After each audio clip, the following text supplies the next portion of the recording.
बुधवार को अष्टमी पड़ रही है, दुर्वाष्टमी, और बुधवार के दिन पड़ रही है, बहुत कम पड़ती है। निवेदन है आपसे, जिन लड़के और लड़की का विवाह नहीं होता हो, बुधवार के दिन जब अष्टमी पड़े, महाराज एक हाथ में हरी मूंग लेकर उसमें 7 दुर्वा हाथ में लेकर चंद्रमा के ऊपर से छत पर जाकर 7 बार उतार कर जो गणेश जी के मंदिर में विवाह की कामना कर कर चढ़ा देते हैं, शास्त्र कहता है उसका विवाह 4 महीने के अंदर पक्का हो जाता है। महाराज 4 से ज्यादा 6 महीना लगेगा और विवाह पक्का हो जाए। जिन लड़का लड़की का विवाह नहीं हो रहा, बालचंद्र का स्मरण करें, गणेश चंद्र का स्मरण। बुधवार के दिन, अष्टमी तिथि के दिन, ये दुर्वा जो मुझे देगा वो वैभव प्राप्त करेगा, जो दुर्वा मुझे समर्पित करेगा उसके जीवन में रोग दूर हटेगा। शंकर भगवान कहते हैं गणेश, ये दुर्वा बुधवार के दिन, अष्टमी तिथि के दिन, जो अष्टमी बुधवार इस बार पड़ रहा है, उस दिन समर्पित गणेश जी महाराज ने कश्यप ऋषि, बुधवार के दिन अगर अष्टमी पड़ जाए, ऐसी कोई बीमारी नहीं जिसका इलाज ना हो पाए। करिए, हरा मूंग की कटोरी भर लो, गुड़ की एक बाटी उस पर रखो, 5 बेलपत्र रख लो, और जिस व्यक्ति को बहुत भारी बीमारी है, कैंसर जैसा रोग भी है, किडनी, लीवर जो भी उसके खराब हो रहे हैं, कोई तकलीफ है, 21 बार शरीर पर से उतार कर महाराज सीधे हाथ में रखकर नाम गोत्र खुद का बोलकर और भगवान से, गणेश जी से विनती कर कर अष्टमी तिथि के दिन, बुधवार के दिन जो भी आ रही है, उसको गणेश जी के मंदिर में पहुंच। किसी भी अष्टमी तिथि को 12 महीने में शुक्ल पक्ष कृष्ण पक्ष की अष्टमी तिथि पड़ती है। यदि किसी भी अष्टमी तिथि को अगर किसी ने नियम बनाया 5 अष्टमी का, 8 अष्टमी का, 7 अष्टमी का, एक कनेर का पुष्प शिवजी के शिवलिंग को समर्पित करना, अशोक सुंदरी के स्पर्श करना, और जो जलाधारी होती है, जैसे ये शिवलिंग है, ये जलाधारी है, तो पहले शिवलिंग पर स्पर्श, फिर अशोक सुंदरी का स्पर्श, फिर जलाधारी पर कनेर का पुष्प शिव जी की ओर मुख कर कर, अर्थात जैसे मानो ये कनेर का पुष्प है, तो ऐसा शिवलिंग का स्पर्श करते हुए जलाधारी पर जो समर्पित करता है, भगवान शंकर उसके मन की कामना को पूर्ण जरूर करते हैं। एक कनेर का पुष्प। बिल्ली रास्ता काट गई,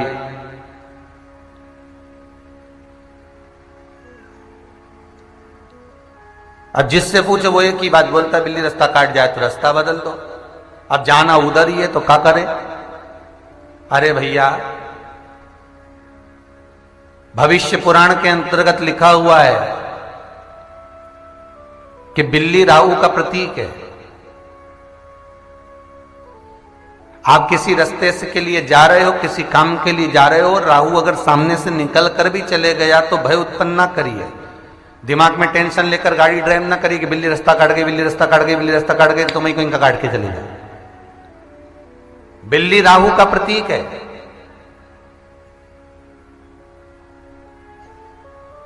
और राहु शंकर की जटा में बैठा है।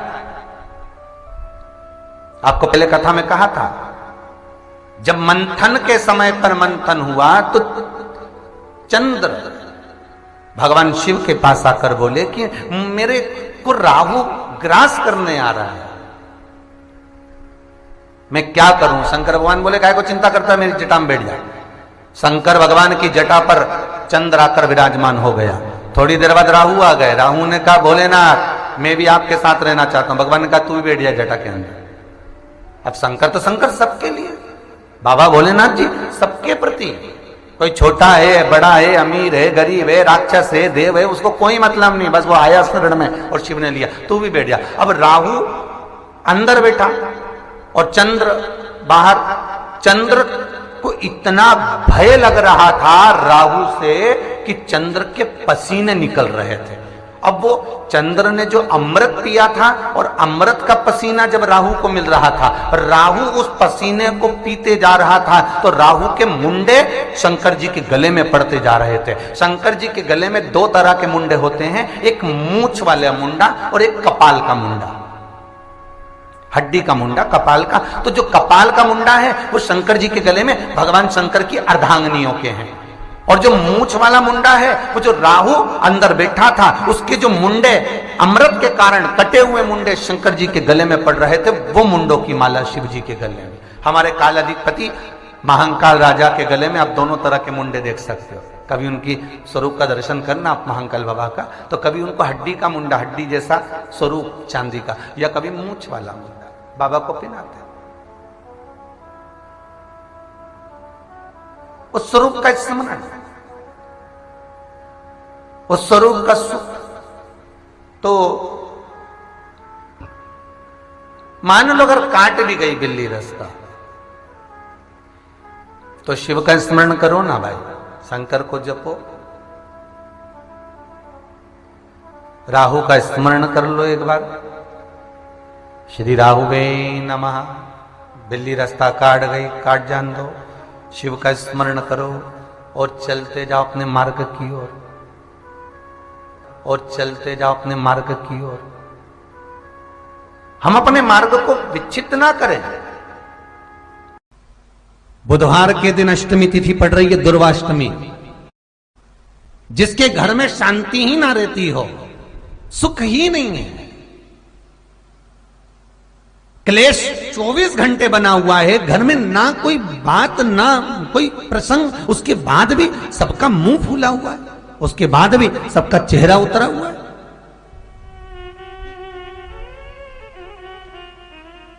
जिस घर में सुख और शांति ये दोनों चीजें नहीं हैं, वो निवेदन है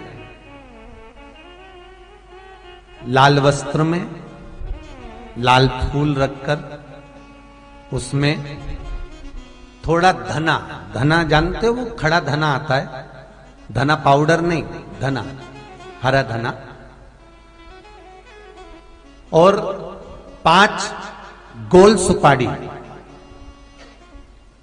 जो गोल सुपारी होती है पूजन वाली सुपारी, 5 पूजन वाली सुपारी, 5 बेलपत्र इस लाल वस्त्र में रखकर घर के मध्य भाग में पूरे घर का केंद्र बिंदु मिला लो, पूरे घर का नाभि कोण मिला लो, पूरे घर का नाभि स्थल, मध्य स्थल मिलाकर वहां पटे पर रखकर कुंकू चावल से पूजन कर कर उस पर 3 बार पानी को फेर कर भगवान श्री गणेश जी महाराज के मंदिर में बिना बोले जो रख कर आ जाता है, उसके घर में कभी क्लेश नहीं होता, सुख और शांति ये दोनों प्रवेश कर जाती है। बुधवार की अष्टमी के दिन महाराज भगवान शंकर का शिवलिंग बेलपत्री के पेड़ के नीचे बनाना, साथ में गोबर के विनायक बनाना, गोबर का गणेश, और गोबर का गणेश बनाकर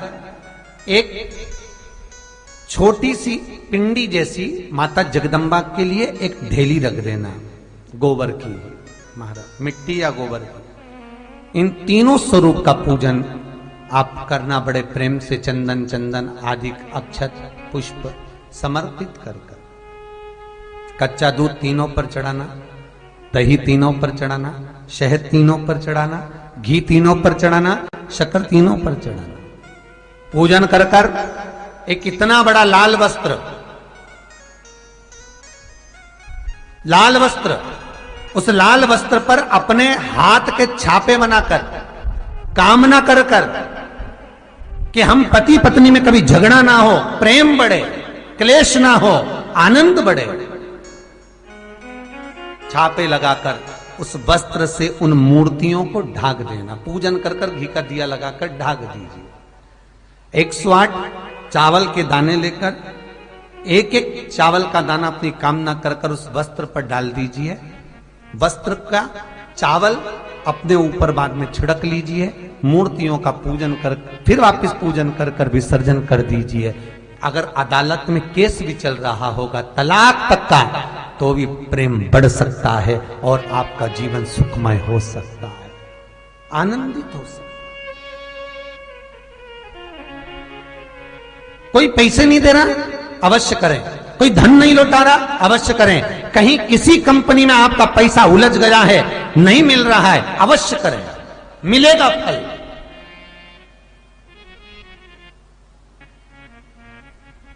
लाखों रुपए डूब रहे हैं, एक बार करने में क्या जाता है, निकल आएगा पैसा, काम ना कर कर कर। वो सियोर वाला महाराज कहता है कथा में, चिल्ला चिल्ला कर बोलता है कि शंकर पर विश्वास कर कर देखो, और कथा सुनकर हम पूजन कर रहे हैं। विश्वास रखना, भगवान करेगा पूरा, पर विश्वास रख कर करोगे। बुधवार को अष्टमी तिथि है, आज भैरव अष्टमी की सबको बहुत बहुत बधाई हो, बाबा की बहुत कृपा सब कर गई। मुझे प्रकट क्यों करा, किस लिए प्रकट किया? जिस समय पर काल भैरव प्रकट कर 64 योगिनियां नृत्य कर रही हैं, मां कंकाली काली भी नृत्य कर रही है, देवियां सब प्रसन्न है, देवता स्तुप्त है, और शंकर भगवान मंद मंद मुस्कुराते हुए काल भैरव को प्रकट करते हुए कहते हैं, काल भैरव पूछता है मेरे को प्रकट करने का कारण क्या है, क्यों प्रकट किया, किस लिए?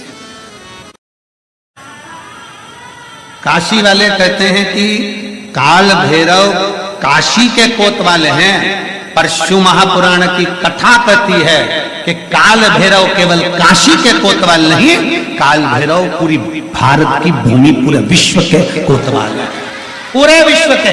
मृत्यु लोक में जो जन्म लेता है, शास्त्र कहता है, हमारे शास्त्र वर्णन करते हैं, ब्रह्मा ब्रह्म लोक में विराजमान है, भगवान विष्णु वैकुंठ लोक में विराजमान है, भगवान शंकर मृत्यु लोक में विराजमान है। भगवान शंकर अपने नेत्र बंद कर कर बैठे रहते हैं। मां सती ने, माता पार्वती ने शंकर भगवान से पूछा था, इस काल भैरव को क्या केवल ब्रह्मा जी को मारने के लिए, ब्रह्मा जी का सिर काटने के लिए प्रकट करा आपने? क्या इस काल भैरव को केवल अंधकासुर के वध के लिए प्रकट करा तुमने?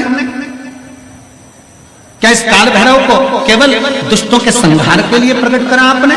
शंकर भगवान कहते हैं, नहीं पार्वती, ब्रह्मा का सिर तो मैं भी काट सकता था, अंधकासुर को तो मैं भी मार सकता था, पर काल भैरव को मैंने इन दुष्टों के संहार के लिए प्रकट नहीं करा है। पार्वती, जब मैं नेत्र बंद कर कर बैठूंगा तब साधना में लीन रहूंगा, मृत्यु लोक से कोई अपने प्राणों को त्याग कर जब जाएगा तो मेरा काल भैरव उसकी हाजिरी बजाता हुआ आगे आगे चलकर बताएगा कि इसने शिव को एक लोटा उसमें घी मिला। जिन बच्चों के नयन कमजोर हों, बच्चों के नयन कमजोर हो गए हों, चश्मा चढ़ रहा हो, चश्मा लग रहा हो, उन बच्चों के लिए भी भैरव मंदिर में तेल का दिया लगाकर उसकी काजल बनाकर काल भैरव का स्मरण कर कर उसमें घी मिलाकर भैरव बाबा के नयन बिंदु को लगाकर वही काजल बच्चों की आंख में लगाना प्रारंभ कर दीजिए। नेत्र की रोशनी अपने आप बढ़ना प्रारंभ। काल भैरव का स्मरण, पर डॉक्टर को जांच जरूर कराना हो, कहीं सियोर वाला हमारा झूठ तो नहीं बोल। काल भैरव भगवान का नाम उच्चारण करना, कैसा भी चर्म रोग हो, कैसी भी बीमारी शरीर की चमड़ी से जुड़ी हुई अगर हो गई है, काल भैरव भगवान का स्मरण फल देता। भैरव भगवान का नाम लेकर जल समर्पित कर कर, मां भैरवी का स्मरण कर कर जल की धार का स्मरण। शिव शंकर, यह शिवलिंग है, यह जलाधारी है। जब जल चढ़ाएं, दक्षिण में खड़े होंगे, जहां पानी बहता है वो उत्तर में जाता है। शिव जी का जो पानी है वो बहकर कहां जाता है? उत्तर। तो जहां से पानी बहता है उसके ठीक विपरीत में खड़े होकर बैठकर आप शिव जी को यहां जल चढ़ाएं।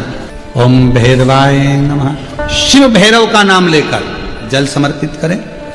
मां भैरवी का नाम लेकर यहीं से जल की धार यहां चढ़े।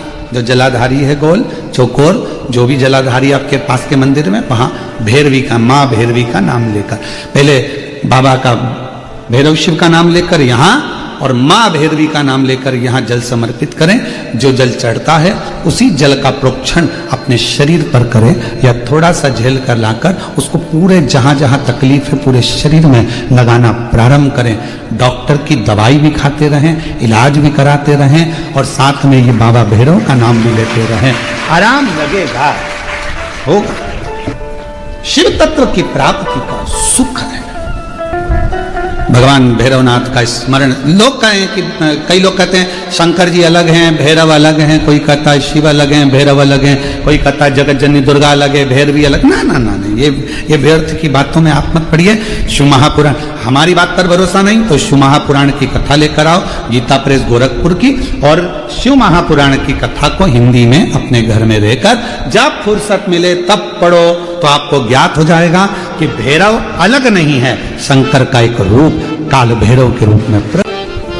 हनुमान जी कौन है? शिव का। हम हनुमान जी को अलग नहीं मान सकते। शंकर ही हनुमान है और हनुमान ही शंकर है, दोनों में कोई भेद नहीं। हम उसको अलग नहीं मान सकते। दुनिया भले भेद करे वो अपनी जगह पर हमारी व्यासपीठ ये भेद करना नहीं सिखाती। हमारी व्यासपीठ तो कहती है राम ही शिव है, शिव ही राम है, दत्त ही शिव है, शिव ही दत्त, कृष्ण ही शिव है, शिव ही विष्णु ही शिव है, शिव ही विष्णु, सब एक में नजर आ रहा है। और सारे तीर्थ धाम आपके चरणों में, हे भोलेनाथ प्रणाम आपके चरणों में। शिव के अंतर्गत सब समान,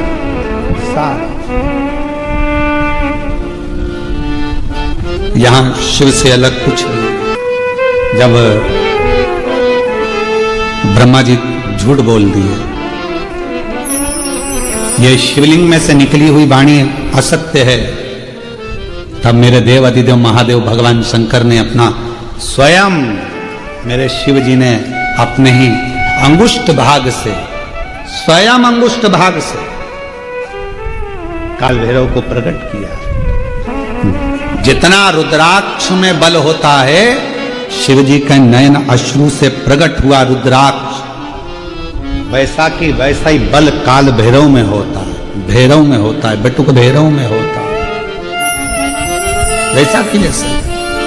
शादी नहीं हो रही है, बहुत समय से लगन देख रहे हो, शादी नहीं हो रही, बहुत समय से परेशान हो गए कि विवाह ही नहीं हो रहा, हम तो टेंशन में पड़ गए। लड़की 28 साल 30 साल का लड़का हो गया, विवाह नहीं हो रहा। कुछ मत करो, अष्टमी तिथि आए तो अशोक सुंदरी वाली जो जगह है वहां पर हल्दी की 7 बिंदियां लगा दो, लड़का लड़की का हाथ उस बिंदी पर रखवा दो, उसका नाम गोत्र बोलो, उसी हल्दी में उसके हाथ पीला करवा दो और पीपल के पेड़ पर उस हाथ के 5 छापे पड़वा दो। 3 महीने में विवाह पक्का हो जाता है। काल भैरव का आदर, सम्मान, सत्कार सभी देवताओं ने किया।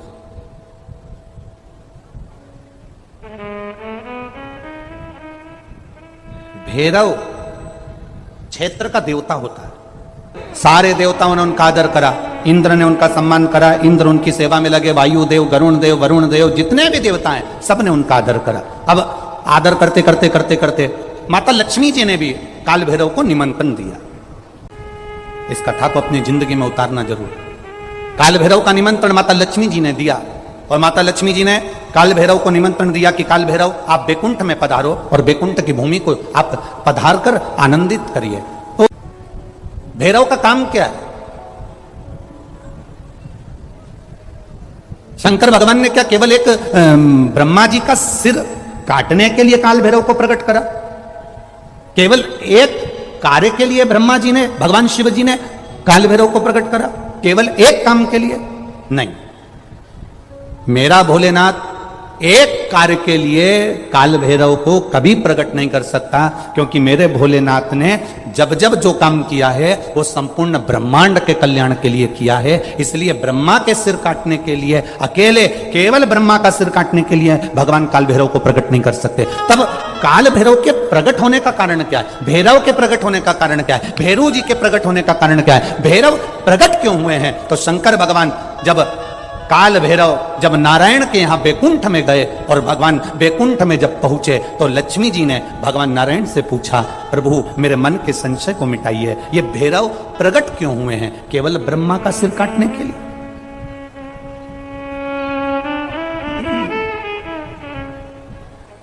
क्या ये ब्रह्मा जी का सिर काटने के लिए प्रकट हुए? आखिर भैरव प्रकट क्यों हुए? केवल एक ब्रह्मा का सिर काटने के लिए?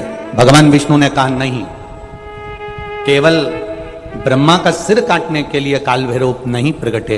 लक्ष्मी सुनो, आज मैं तुम्हें सुनाता हूं काल भैरव भगवान शंकर ने क्यों प्रकट करा। उसका कारण केवल एक है। जब देव अधिदेव महादेव अपने नेत्र बंद कर कर बैठ जाते हैं और समाधि में लीन हो जाते हैं, साधना में लीन हो जाते हैं, तब काल भैरव का दायित्व बढ़ जाता है। भैरव का दायित्व बढ़ जाता है। और भैरव का क्या दायित्व बढ़ता है?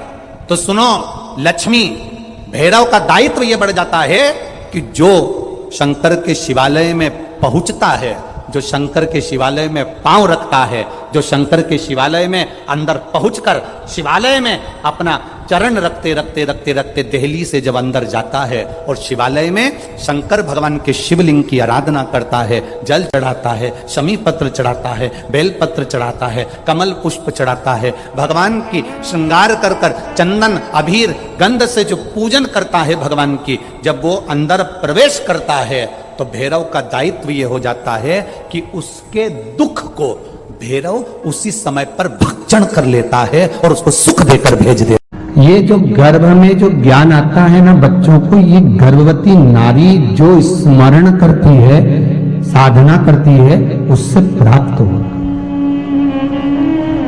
प्रहलाद की कथा देख लीजिए। गर्भ का ज्ञान, प्रथम ज्ञान। अब आज के जमाने में तो डॉक्टर कह देते हैं बेड रेस्ट, टीवी के सामने बैठे रहो, दिन भर नाटक देखते रहो, तो औलाद भी ऐसी पैदा हुई 24 घंटा नाटक करे। गोदी में रहे तो चुप रहे, नीचे सुला दो तो पे पे करे, ऐसी औलाद पैदा।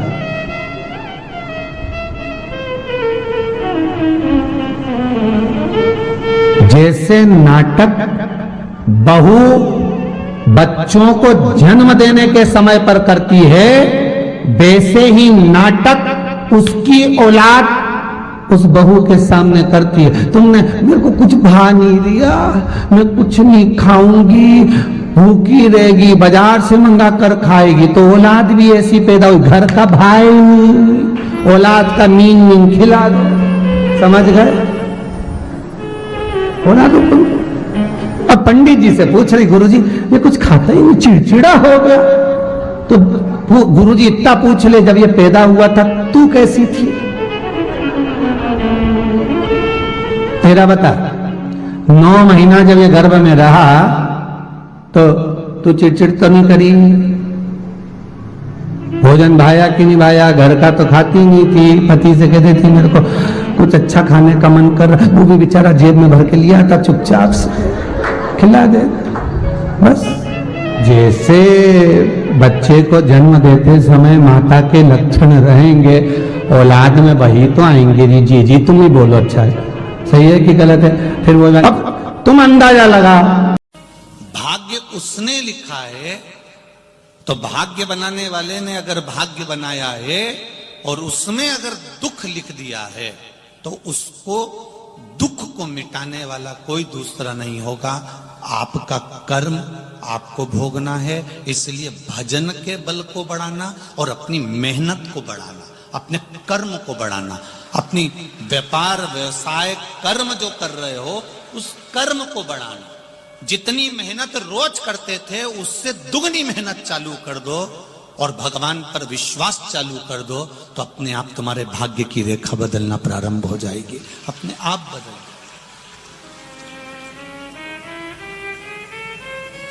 किसी की सामर्थ्य तो नहीं है कि आपके भाग्य को बदलते, भाग्य आपका अपने को बदलना पड़ेगा।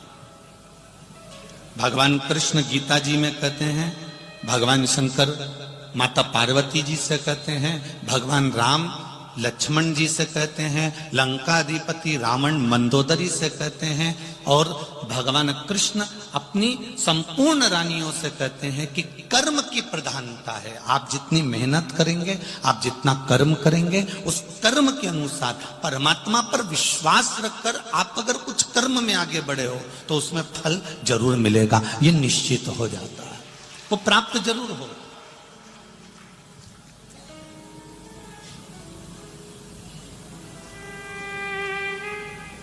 घर में बैठ के केवल आंसू बहाने से मेरा तो कोई साथी नहीं दे रहा, मैं तो बड़ा दुखी हो गया, मेरी जिंदगी तो यूं ही बेकार हो गई, ये बोलने से कोई साथ नहीं देगा, ये कहने से कोई तुम्हारा पक्ष नहीं लेगा। ये आंख के आंसू पोंछकर तुम्हें अपने कार्य के प्रति जागरूक होना पड़ेगा, तुम्हें जाना पड़ेगा, मेहनत करना पड़ेगा।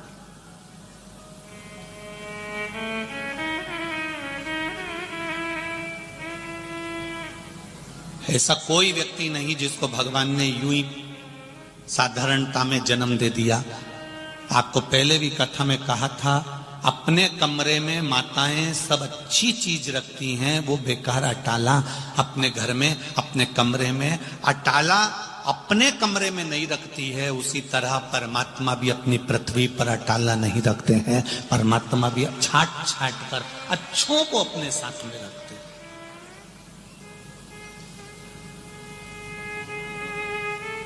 किसी के आगे जाकर अपने दुख का रोना मत रो।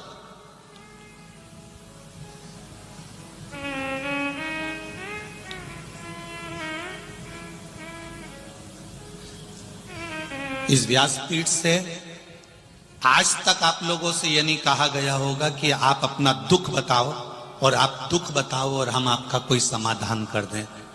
बोला कभी ऐसा कि आप माइक पकड़ो और अपना दुख बताओ कि मैं इस चीज से दुखी हूं और गुरुजी कोई उपाय बता दो? तो अगर आपको माइक पकड़ा कर कहें कि आप अपना दुख बताओ और हम उसका उपाय बताएं, तो हमारा भी तो जीवन में ये मनुष्य का शरीर है, हम पर भी कोई दुख होगा, फिर हम किसके पास जाकर कहें कि हमारा कोई उपाय बता दो? दुनिया में अपने कर्म को स्वयं काटना पड़ेगा। राम जी वन क्यों गए? सीता जी का हरण क्यों हुआ? मां जानकी को वन वन क्यों रहना पड़ा? भगवान कृष्ण को अपना गांव छोड़कर दूसरे गांव क्यों जाना पड़ा? दूसरा गांव जाने के बाद भी छोड़कर द्वारका क्यों जाना पड़ा? जब वो परमात्मा थे तो फिर क्यों गए?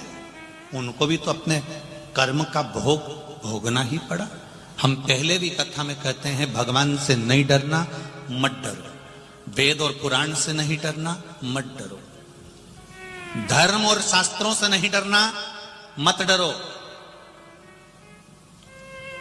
संत साधु से नहीं डरना, मत डरो। माता पिता से नहीं डरना, मत डरो। घर के बुजुर्गों से नहीं डरना, मत डरो।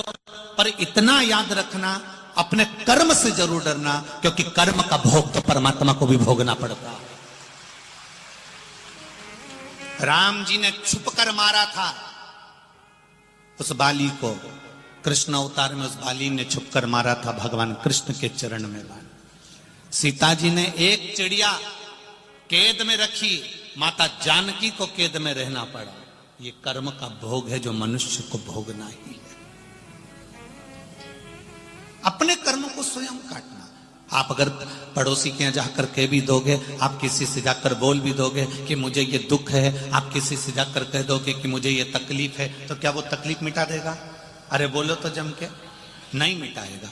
कहीं कहीं का तुम्हारे पास में आकर कह दे, मेरे पास में ऐसी भभूति है, ऐसी बेल है, ऐसा सामान है कि मैं तेरा दुख मिटा दूंगा, मैं तेरी तकलीफ मिटा दूंगा, तो चक्कर में मत आओ। ये दुख तकलीफ स्वयं को मिटाना पड़ेगी। और स्वयं कैसे मिटाओगे? कर्म को कर कर, मेहनत को कर कर, और भगवान शंकर की भक्ति पर विश्वास रखकर जब तुम आगे बढ़ोगे तो अपने आप कर्म के करते करते आपका दुख मिटता चले जाएगा। स्वयं को मिटाना।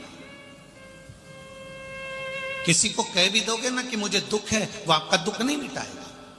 चलो एक प्रैक्टिकल करके देख लो। अपनी पड़ोसन से जाकर कहना, जिसको तुम अपनी सारी बात बताती हो, जिस रिश्तेदार को तुम अपनी सारी बात बताते हो, उस रिश्तेदार से एक बार 1-2 महीने बाद जाकर कहना, मुझे 10 लाख रुपए की जरूरत है, तू दे दे।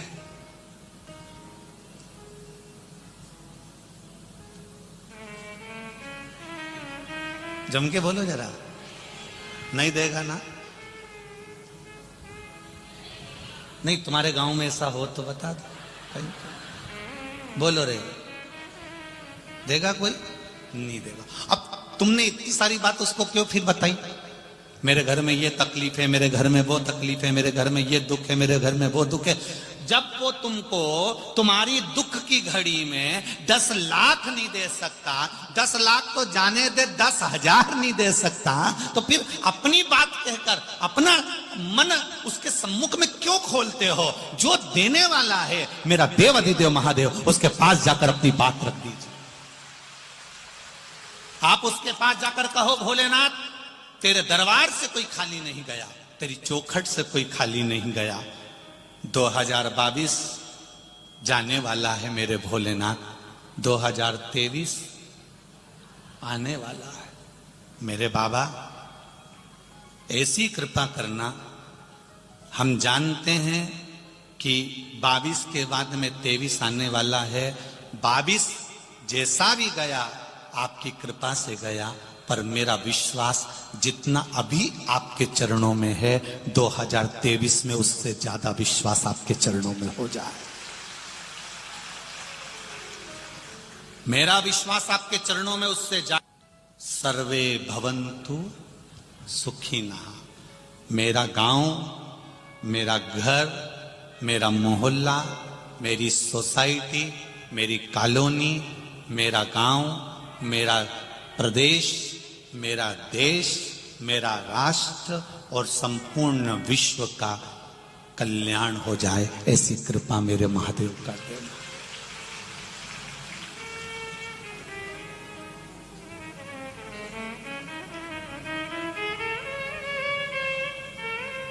नया वर्ष,